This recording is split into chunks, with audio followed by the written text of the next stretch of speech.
Hello, everyone, and welcome to Live at Lunchtime Volunteer Training. This is for April, and I thought it was kind of appropriate to do a little bit of a training on the weekly top priority list that I am now sending out every Thursday. So I think I've probably sent out about 4 or 5 of these emails now talking about the weekly top priorities or the top priority pets of the week. So I just kind of wanted to go over this a little bit just so you guys know exactly kind of what we're doing or what I'm doing when I send you guys these lists. So the reason that I've kind of created a list is because we have a lot of pets all the time. It used to be that it was a bad day when kennels were lining the hallways, but that's kind of been the norm for several months now. And with it kind of going into puppy and kitten season now, I just don't expect that that is going to go away anytime soon. It's super unfortunate. No, we don't want them to be in crates. We want them to be in actual kennels, but we're going to do what we can to house all the pets that need our help. So, because of how many pets we have, we know that some of the pets that come into the facility are going to get homes right away. We're not terribly concerned about a puppy that is a Frenchie or a Yorkie.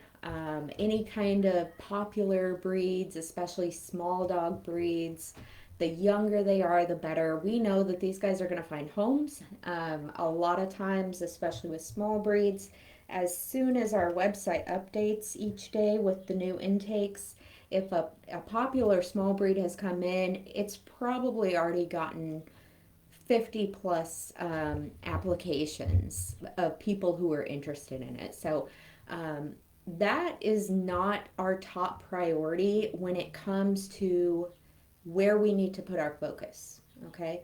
Some of these guys are going to come in and they might be with us for weeks or they might be with us for months. Okay. So I think on today's email that I sent out this morning, I think Princess is our longest staying pet right now, and she's sitting at about the 4 month mark. So it's not ideal.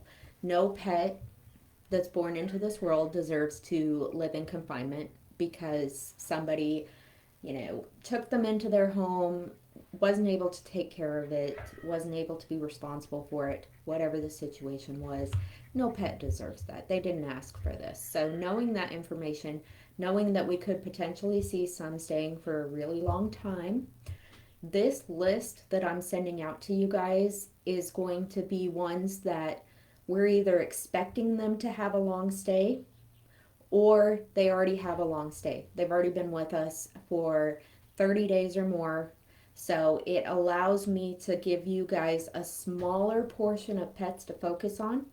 Um, you know, Ideally, it's less than 10 at any given time that we can put all of our attention and effort into when it comes to marketing. Yes, every pet that is on adoption side or that has a green circle sticker on stray side, yes, they all need interaction. Yes, they all need to go on walks for the dogs.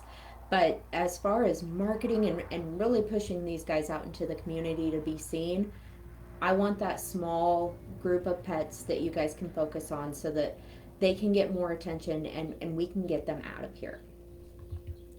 So when I'm creating the list, one of the emails that I receive daily is a list of pets that are senior pets, pets that have a long stay of 30 days or more. So I'm looking at that list, and what I'm doing is pulling seniors.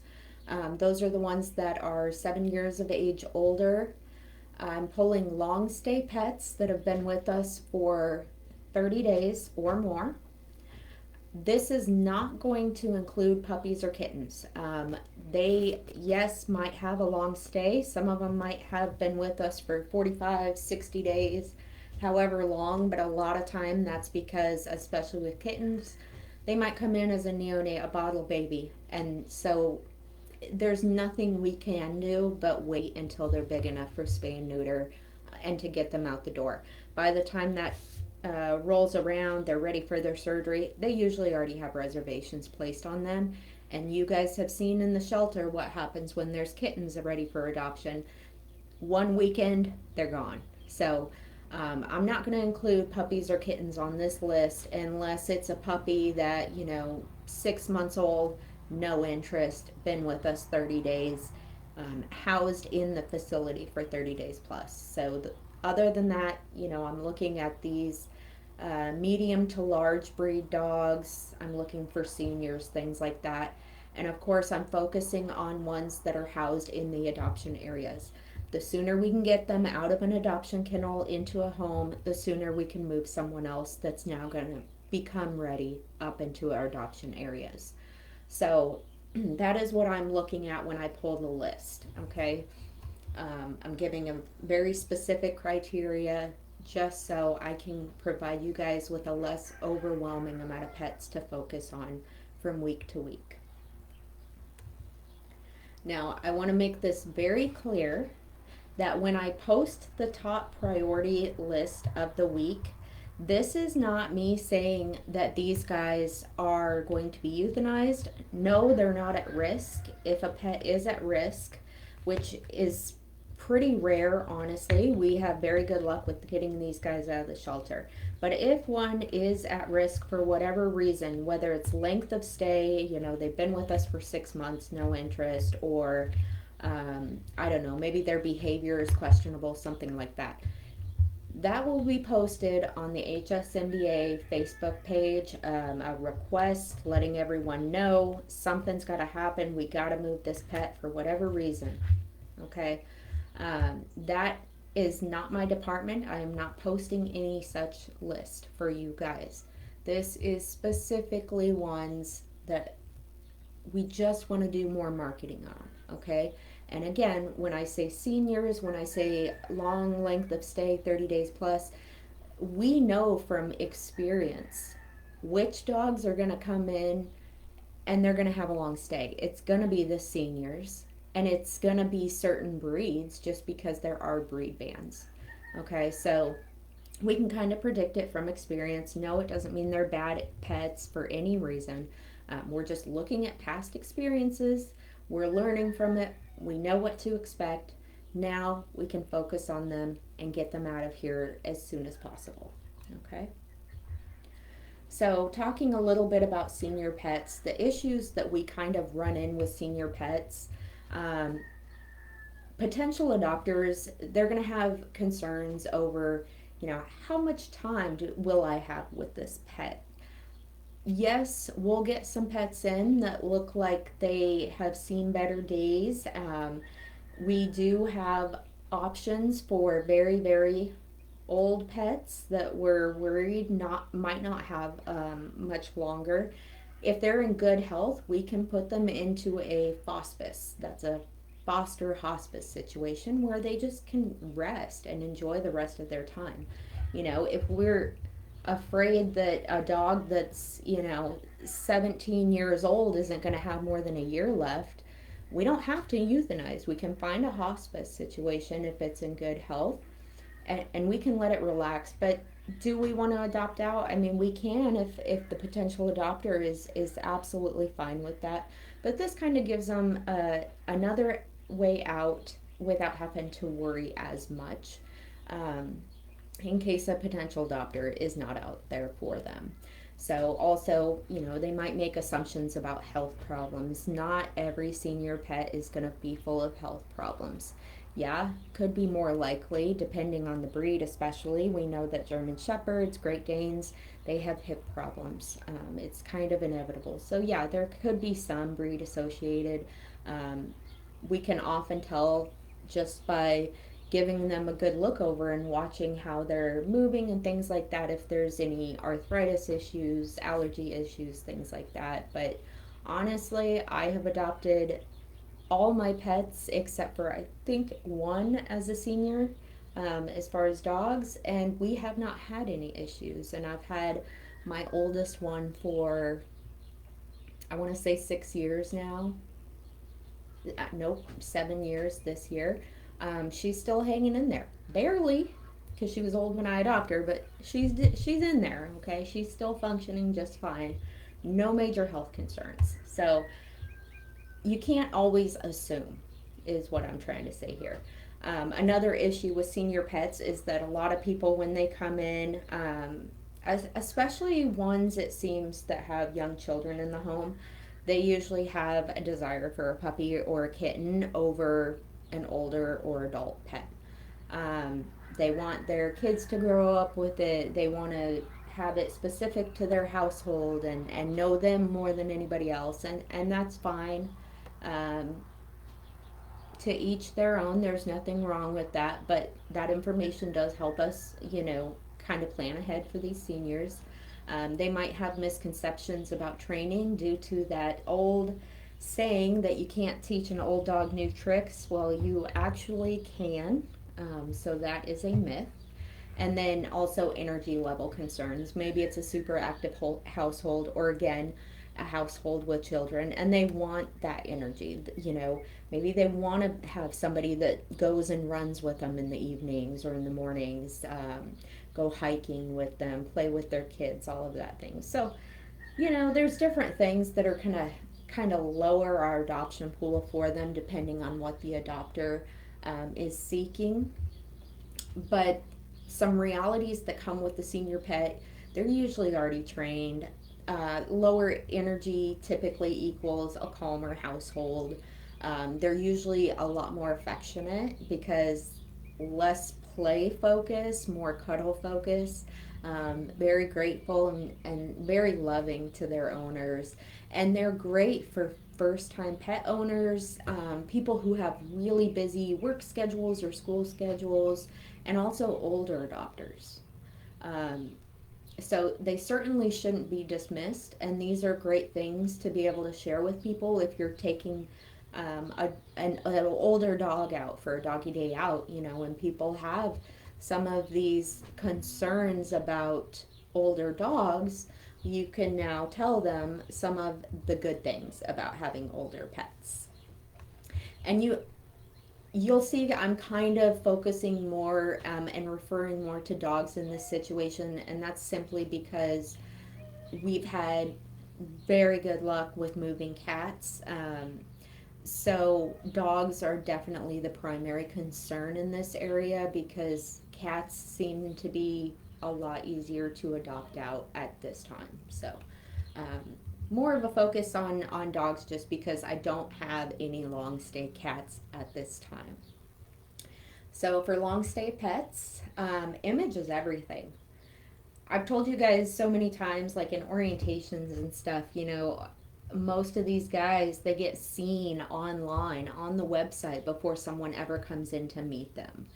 Um, I think more people want to go online, one, because it's convenient, and two, they're able to see all the pets, not just the ones in the shelter. So they're going to be able to see anybody who's in foster as well.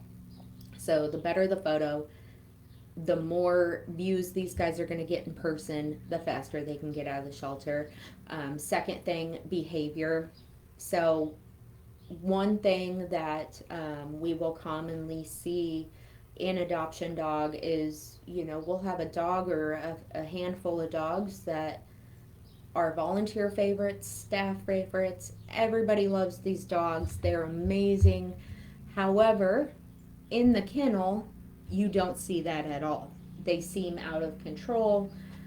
They're jumping, they're barking, they might look kind of intimidating in the kennel, and that is from kennel stress. Okay, so when it comes to behavior, if you guys know that there's a dog on adoption side and it's a meet your match event, something like that, take that dog out for a walk. Let him roll around, or roam around the grounds and the front areas and stuff, so people can actually see the dog and not see what stress kennel behavior is. Okay, because that's not what you're going to get with these dogs.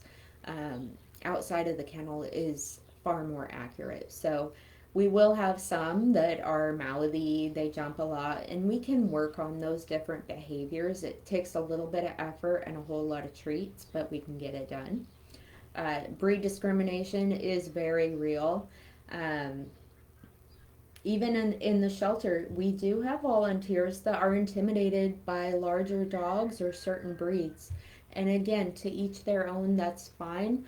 But again, this information tells us okay, some of these breeds, specifically breeds that are on housing bans for apartments, any kind of rental properties, they're very common.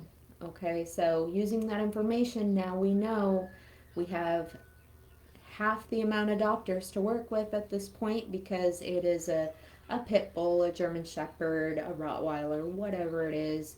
Um, let's really focus on those guys and get them seen because, yes, there are certain breeds that are kind of discriminated against. Yes, there's breeds that are banned in certain areas, but there's a lot of areas with potential for these guys. We just have to figure out how to get them seen to these homeowners and people that do really love certain breeds that are commonly on ban list.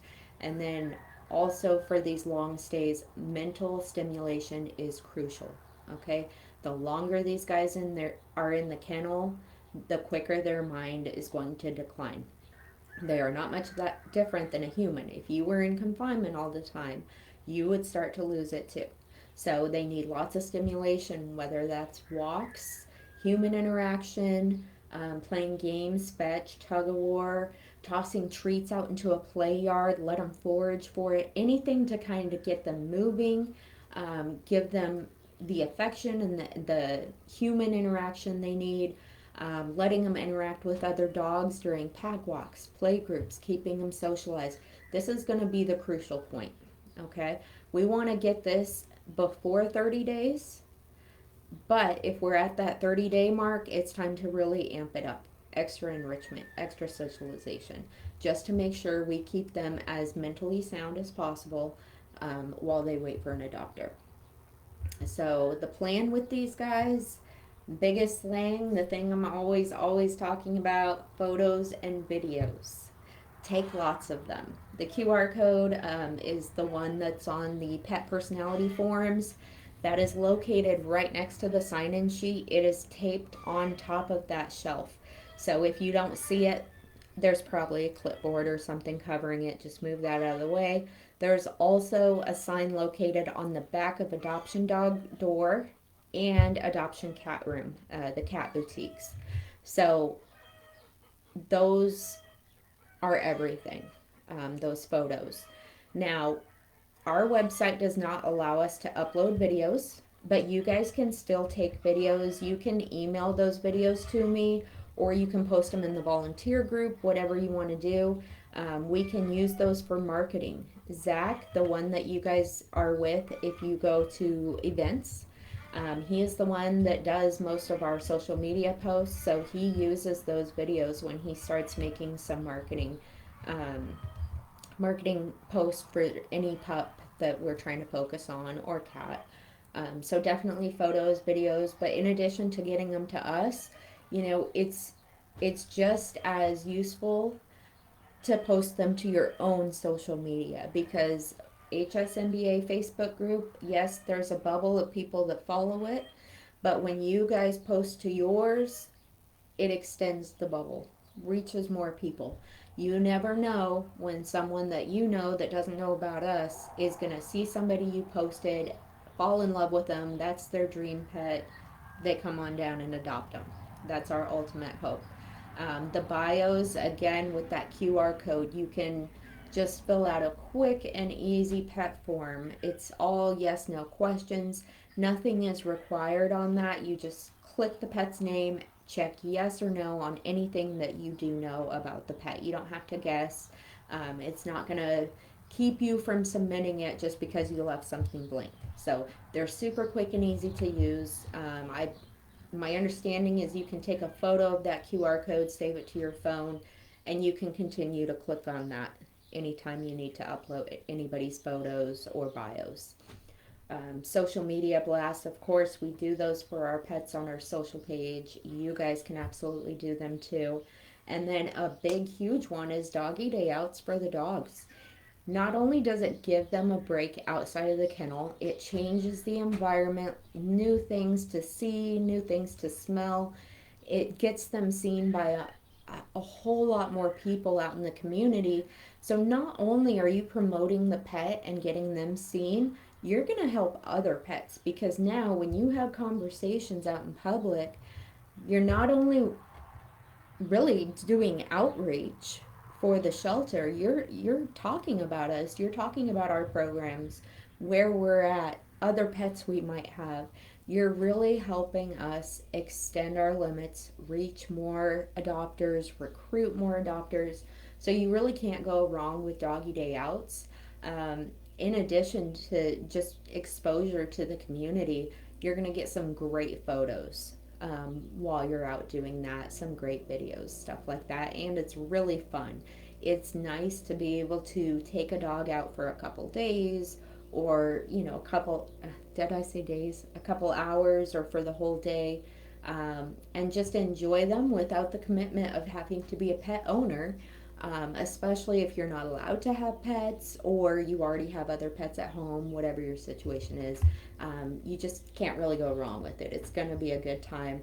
And the only limitation is going to be dog parks, which dog park might not be the best option because those people already have dogs. So, um, but I will be doing a training on doggy day outs next month. So, our number one goal at the shelter for volunteers, our mission, get pets out as quickly as possible. So marketing, marketing, marketing, and keeping them as happy and content as possible while they're waiting for that potential adopter to show up. So, that was kind of a quick and easy one. So I did just want to share that with you, all of that information on those weekly emails. At the bottom of the priority list on the email and on the social media post, I'm trying to look up events in the area that are dog friendly each week and kind of put those on there, just so you guys have some ideas of maybe some events to crash if you're doing a doggy day out. But you guys can always comment on those posts if you know of an event or something going on, that would be good to take pets to. But ultimately, the goal would be get these guys, especially the ones on the list each week, get them adopted that same week. Last week we had some very good adoptions. We had Maggie, we had Bartley, so many long stay dogs finally got out after months in care. So focusing on these guys is working. So keep pushing. You guys are doing amazing. We've seen an increase in doggy day outs, an increase in volunteering at the shelter, a huge increase in QR code usage, as well as you guys emailing them to me. You're getting great photos. You're doing everything right. Keep going. And if you haven't started on any of this kind of marketing stuff for these specific pets, now is a great time. If you guys have any questions, you can leave them in the comments on this video. You can email me. You can simply reply to today's top priority list that I sent out this morning. And I will be uploading this training video onto our volunteer resources section on our YouTube page, so it will be available forever. So thank you guys so much for popping on today or watching this whenever you do, and I will see you guys on Saturday at the shelter.